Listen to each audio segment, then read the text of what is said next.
All right, Ken Morganton, thank you very much. And once again, welcome everybody to a Friday night of live harness action here at Meadowlands Racing and Entertainment. We've got a very special edition of In the Sulky tonight. So we welcome to our set for the very first time. We've seen his mom. We've seen his dad do it, Andy and Julie Miller. This is Tyler Miller, their son, TJ Miller, as we like to call him. First of all, sir, I want to say thank you very much. Welcome to the show. First things first. On the official program, it says Tyler Miller. I've been calling you TJ since you were about 12. That's how long we've known each other, whatever. What would you like us to call you going forward? It's your choice. Tyler's more my professional name because of driving and being out here in the business, but TJ or T or anything, I'll really respond to anything. Okay, so when we see you off the track, we can call you TJ, but on camera, when we're doing our show and talking about you in general, you would prefer Tyler. Is that correct? Yeah. That's fine with us. All right, good. That's the way it is in the official program. So good stuff for that. Now, you're 23 years old. We forget how young you really are. And you've really accomplished a lot so far in your couple of years driving here. 440 drives going into today. That doesn't sound like a lot, but it really is. You've had 48 wins. You've earned over $330,000 in purses for your owners. That's not a bad start. Are you proud of yourself? Yeah, I'm kind of proud of where I came from after just starting driving since last fall and grown a lot and hopefully grow some more. You definitely have. There's no question about that, and we love what we see from you out in the sulky seat each and every time you go on out there. Now let's harken back and go through a couple of memories here. Your first drive was back in May of 2018 down at Freehold. You drove a trotter by the name of Master Blue. You finished second, but you made a break there in the stretch. I don't know whether it was going to make a difference, whether you had a chance to win. What do you remember about that day, and how nervous were you? I had definitely had the nerves because it was my first start and being out there with my parents. But that day, it would rain really bad. The track at Freehold really wasn't holding up very well, and horse just made a miscue down the lane, and lucky to hang on for second. Was it one of those times where you really couldn't see towards the end of the race? Yeah, I didn't see much during the race there. Okay, well, I'm sure that was certainly a wonderful experience for you, one that you will never forget. Now, that was your first drive. Your first win in a betting race was with Lily's Pond Swan. We're going to show you that roll in right here at the Meadowlands on June 8th, 2018. It was a GSY club race, but it was on the betting card here. You got a perfect pocket trip. You won by 4 lengths. So what was going through your mind right here? Right here, I had made the biggest grin on my face knowing that I've won at the Meadowlands just because of the history of this place. There's been so many horses and great horsemen that was just strolled through there and won on this track that it was just a pleasure to be a part of it. Now, it's only been upwards and onwards since that first win here at the Meadowlands. You've even had a couple of 2 winners nights here this season, April 12th and May 14th, so I want to congratulate you on that. Before we get back to horses, though, I want to talk a little family because that's the most important thing to the Millers here. We know Mom and Dad. We call them Team Orange Crush. Andy and Julie have had a wonderful several years here on the East Coast after invading from Illinois. You are part of that team, and you have been since you were a young boy. Yeah, our team we really appreciate our team a lot. We couldn't do it without them, and just really couldn't do it without them. So getting up every day and going to the barn before things like that, you don't mind that, do you? It's not really work when you enjoy what you're doing. No, exactly. One of my mom and dad always says, if you love what you do, you never work a day in your life. That is true. I have heard her say that too, I think, by the way. Just as out of curiosity, who is the best horse that they have let you sit behind up to this point?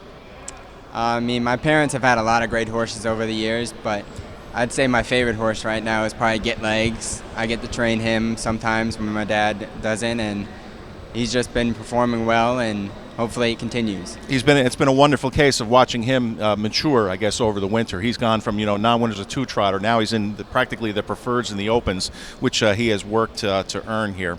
Now, let me ask you this question too: when did you know? Now you know what I'm asking you here. When did you know that you wanted to be a full-time catch driver? It was about my sophomore year of high school. I kind of started working in the barn full-time and getting to the barn on Saturdays and any time that I could when I wasn't in school. But, then when college came around, probably sophomore year again in college, I started driving in the amateurs and get more experience doing that. And once I won a few races, I was hooked.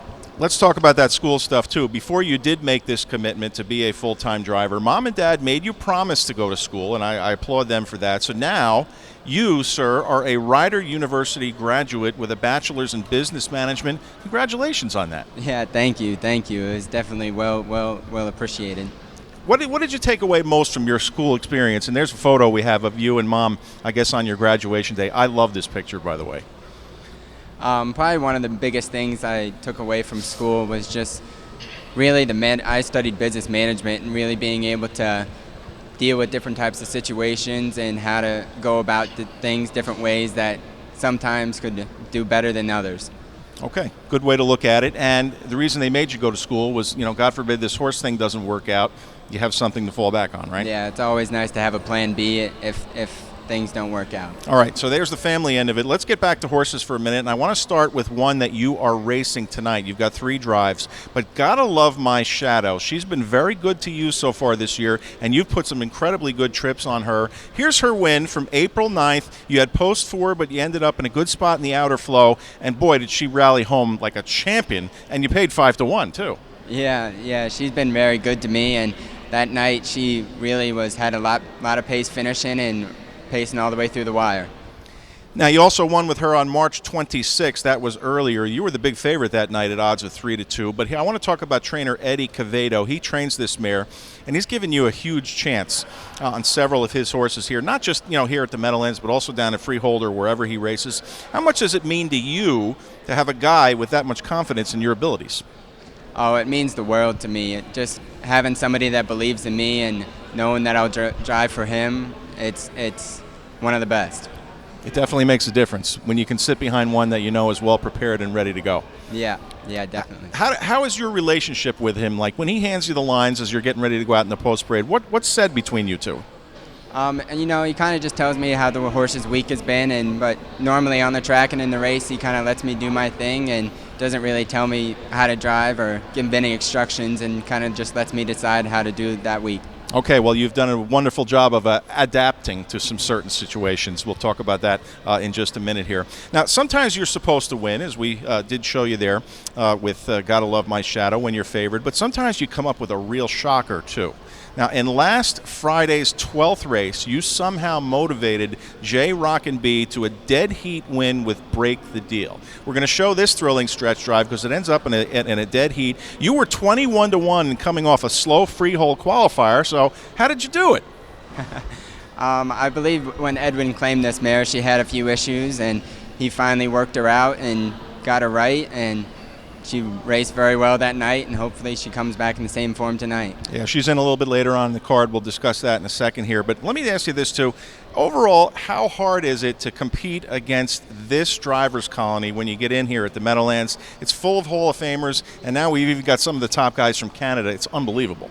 Yeah, Jeff Gorell has done a really amazing job putting together an amazing driving colony that's definitely one of the best in the nation. And to be able to look over and see guys like Dexter or David or Timmy or any one of those guys driving next to you, it's just surreal. Every time you go out and race against them, you have to learn something new, don't you? Yeah. I watch the races all the time from the Meadowlands and all over and try to learn something from everybody. All right, quick comment on tonight's steers. You've got 3 of them. I'm going to leave Gia's boy out of the conversation in the first race because he's 30-1 right now. He'll end up being 50-1. That's post 10. So it's your job to just try and get around there and get a little bit of an earn here. But Gotta Love My Shadow. She's in the 4th race tonight. And are you kidding me? She drew post 10 for the 3rd straight time. There's a scratch in there, so you'll have post 9 now. But when was the last time you saw a horse draw post 10 3 in a row? I can't remember that for I don't think I might have ever seen that. But, the post draw has not been very kind to her. But we're going to have to work out a trip and see if we can get it done. Now, 2 starts ago when you drew the post 10 for the first time, you fired her on out of there. Now, this is a class drop tonight, so I'm assuming you're going to try to be aggressive again. Can we give that information out? I like to play my cards close to the chest, but let's just say we can hope for some aggressive play. Okay, that's what I wrote in the program. I hope you're not going to make a liar out of me. And she, on the drop there, she could be very, very good. In the 8th race, you've got Wings of Speed for Richie Johnson. Give us a little background on that horse. Got to go through all those program pages to get to it. You know, the owner, Alan Hainsworth, has this horse racing up in Canada, and since they got shut down, he sent him down here to Richie Johnson, and they both have given me a shot to drive their horse, and he raced really well 2 weeks ago, and hopefully he performs again tonight. All right, we showed J Rock and B before in the 9th race tonight. Do you think that was a fluke, or do you think this horse will deliver the goods again? You know, if she comes back in the same form, I think she can have a repeat effort, and if not, be right there. Okay, quick crystal ball question. Where do you envision yourself in, let's say, 5 years? 5 years. I like to really just experience everything with my parents and take a lot from them and learn something from every drive and everybody that I'm around and use that to the best of my advantage. Okay, we know Mom and Dad aren't watching. Maybe not. Can you give us a little inside scoop on that Hambletonian horse, Venerate? How is he coming back? He came up from Florida probably about a month ago or so and trained a few times and no complaints. All right. Well, there you have it, ladies and gentlemen. For the first time on camera here at the Meadowlands, hopefully not the last time, Mr. Tyler Miller, 23 years old. He'll go out there and race 3 times tonight. We hope you stay safe. We hope you continue to have a lovely, wonderful start to your career. We enjoy watching you, sir, and we enjoyed having you here tonight with us. Thank you for having me. All right, Tyler Miller, ladies and gentlemen. Time for a commercial break. When we come back, Dave Little and I, we'll give out the weekly awards and we'll delve into those New Jersey Sire Stakes. We have both the Colts and the Fillies on the card tonight, so lots of work to do. Stay with us. Friday night here at the Meadowlands is just getting started.